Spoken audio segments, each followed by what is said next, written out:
Arrivati dalla Tunisia, dalla Nigeria, dal Senegal, dal Pakistan, dal Mali, ma anche dall'Ucraina, sono richiedenti asilo titolari di protezione internazionale che hanno partecipato al corso di formazione promosso da Pindustria Confimi, Prefettura di Vicenza e Caritas.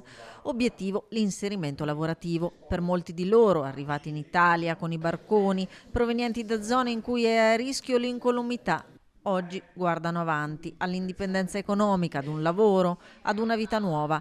Hanno partecipato al corso dedicato alle tecniche di saldatura rivolto a 10 persone. La glaciazione demografica e la sollecitazione dei nostri associati ci ha permesso di progettare questi due corsi per richiedenti asilo, proprio per andare incontro alle esigenze delle imprese che non riescono più a trovare personale specializzato. Iniziativa che fa seguito ad un primo corso dedicato a lavorazioni meccaniche, a seguito del quale 7 partecipanti su 10, al termine del tirocinio, hanno poi trovato lavoro all'interno delle aziende vicentine.